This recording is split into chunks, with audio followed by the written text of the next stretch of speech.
Not every cradle lulls the sleep of innocence.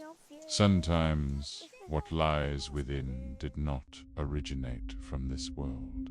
I received this account via email, no name, no face, just a desperate plea to be heard.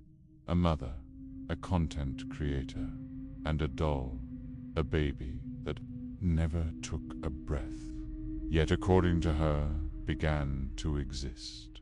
Get ready for a story that starts with algorithms and likes and concludes with a whisper of the impossible. Welcome to The Crow. Supernatural stories. And remember, even toys have a soul when we gaze too long.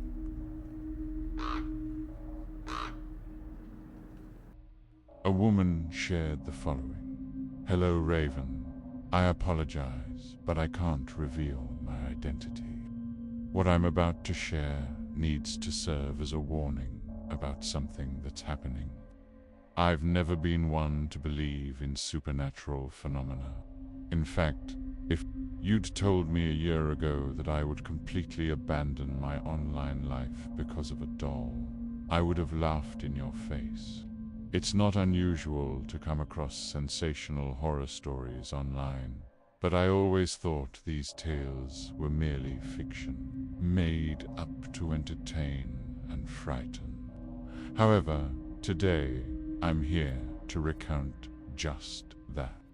The story of how an innocent, reborn baby doll, those vinyl ones that resemble newborns so closely it's hard to believe they aren't alive, shattered my peace, made me question my own sanity, and may have been responsible for something far, far worse than just losing control.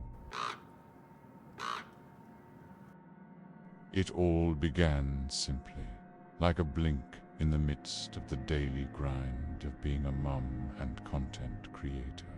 My daughter, now a teenager at 15, was growing up, and slowly, the maternal content I shared on my channel had become outdated.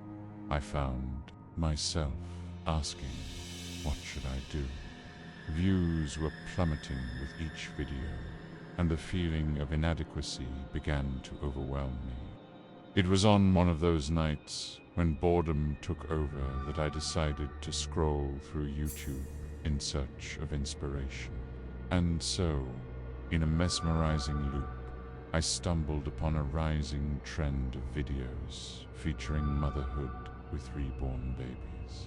Women in their everyday lives, mimicking full routines with hyper-realistic dolls feeding, changing, rocking well, earning incredible views and admiration. I stared at my screen, heart racing. I thought, why not?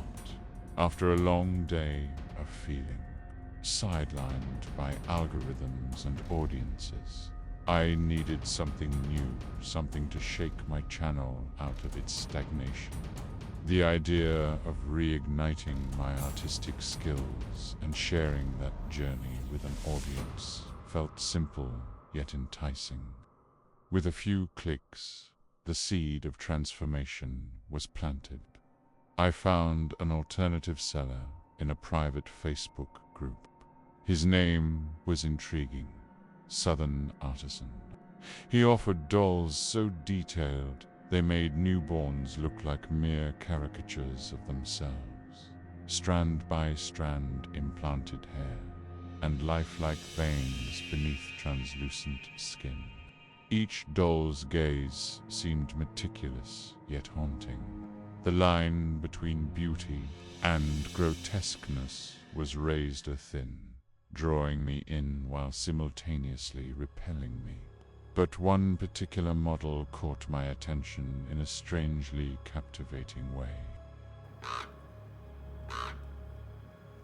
Leanne arrived in an old box, lined with worn cloth and carrying a faint, musty smell that seeped through the house. Upon opening it, a yellowed tag caught my eye with the handwritten words, "Take good care of him." The warning gave me a nervous smile, and involuntarily, an almost eerie feeling settled in my stomach. Whatever that meant, I began to grasp it. As soon as I placed Leanne in my makeshift crib, my imagination started to flow. I crafted a fictional routine, a day with the baby, nurturing outings, feeding time. The audience loved the novelty. The reactions were immediate, with floodgates of compliments echoing on the screen. "What a beautiful baby you have. He looks so lifelike." The thrill of online interaction reignited my passion for content creation. Began to feel a connection with him. There was something unusual about how he lay in his crib. His presence became increasingly real and tangible. Sometimes I would stroke his delicate hair and find myself imagining how delightful it would be if it were all real. It was as if, in some strange way, Leanne was filling a void I didn't even know existed. He became my companion, playing a central role in my project. Each video presented a new opportunity to bring an inanimate being to life, essentially. He was just plastic and silicon. But like a horror story that unfolds slowly, the first strange occurrences began to happen 3 weeks after Leanne's arrival. An unsettling sensation took hold. I woke up on a gloomy morning with diffused light filtering through and went to check on my new son. He had been placed in the crib with his hands folded over his chest, a customary touch I liked to give him to create a more serene atmosphere. As I entered the room, I sensed something was off. Leanne was lying on his side, one hand dangling outside the crib, fingers slightly curled, as if they had been moving before I walked in. A shiver ran down my spine. My daughter swears she didn't touch him. I also couldn't recall doing that before going to sleep. The question echoing in my mind was, what was happening? Things started to become progressively more disturbing. I heard the sound of a pacifier being sucked on, even though there wasn't one nearby. I think the first time I brushed it off, but it soon became undeniable. It was a whisper, a McGain dancing in the shadows of the house. The walls seemed alive, breathing in the anxieties that were starting to surface. Then came the worst part. On a quiet night, the baby monitor picked up a sound that resembled a real cry. It wasn't the dry, plastic wail one would expect from a doll. It was a deep lament, a call from one who had already left, but was simultaneously not completely gone. It was me in the living room, holding my reborn baby and singing a lullaby, which felt nostalgic until I realized I had no memory of recording it. In the video, my eyes looked vacant, as if I were in a trance. Under some force I couldn't quite grasp. One of my subscribers commented something that sent chills down my spine. At 2:13, there's a shadow behind the crib that moves. I thought I was imagining things, but the curiosity became unbearable. I went back to the video, focusing on the noted moment, paused it, and zoomed in. What I saw made my heart skip a beat. It was as if something was rising tall and slender from the floor, with long arms seconds, and then vanishing behind the wall. A wave of reality hit me hard. This couldn't be happening. Was I truly losing my sanity? With my sanity hanging by a thread, I started to investigate the so-called Southern artisan. I was determined to uncover the truth about Leanne. The seller's website had gone offline, and the social media accounts vanished without a trace, as if a supernatural force had swallowed them whole. The search became a torment, an unhealthy obsession. I stumbled upon an old forum where a few women dared to discuss cursed dolls. With every word I read, my stomach churned.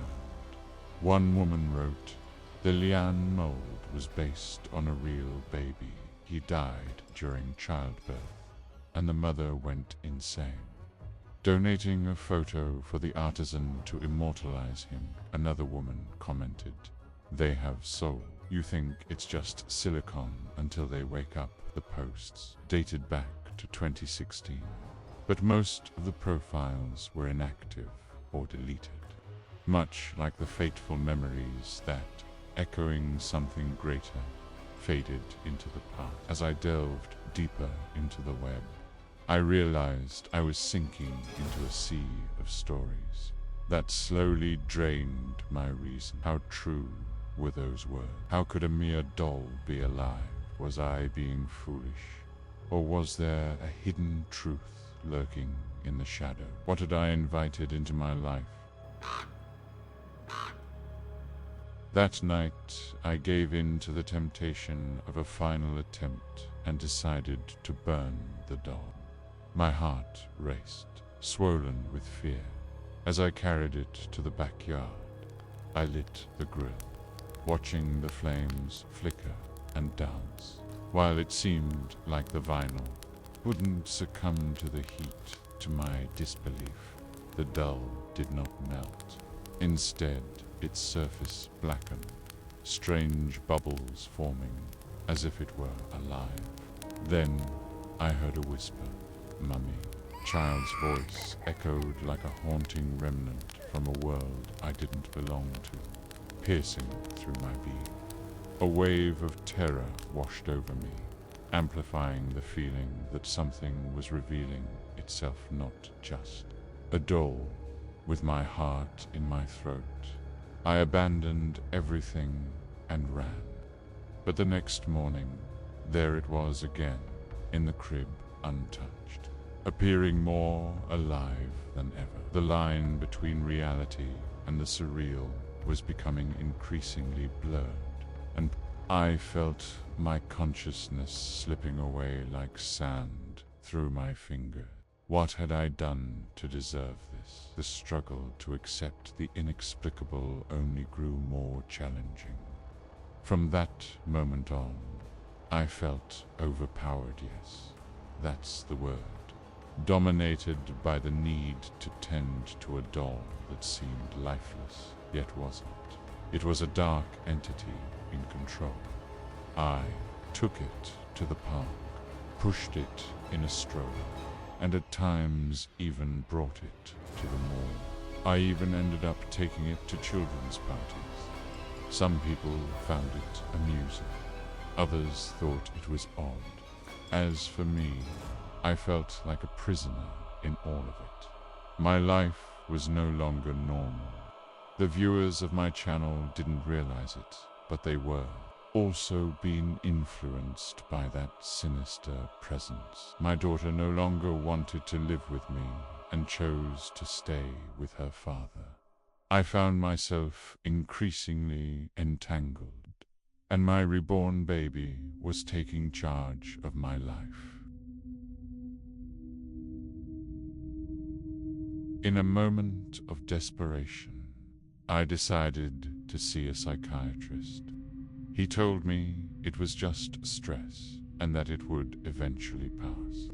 He prescribed some medications and suggested I manage my anxiety by having daily activities, advising against keeping to dar with me everywhere. He also recommended psychological counseling. The psychologist, in turn, thought it was a form of escape. Yet, deep down, I knew it was more than that. One weekend, my daughter came to stay with me, and we planned to spend the morning at the park. It was then that she stood in my bedroom doorway, pale and terrified, saying, "I saw a boy without eyes. He told me he came to play with Leanne, and then he vanished like smoke right in front of her." I froze. A wave of weakness washed over me as the sinister description churned in my mind. That chilling account rendered me paralyzed. It wasn't just me under this influence anymore. My daughter was now entangled as well. What do you do when the terror no longer lurks within the four walls, but rises up beside you? Traumatized and unsure of how to handle this, I locked Leanne, broom, sold everything, and deleted my channel, leaving only haunting memories of my past. But it didn't help. The doll remained here in the empty room. I could still feel its presence. At night, I hear the sound of a child's cry that starts as a lamental like a plea for me to open the door.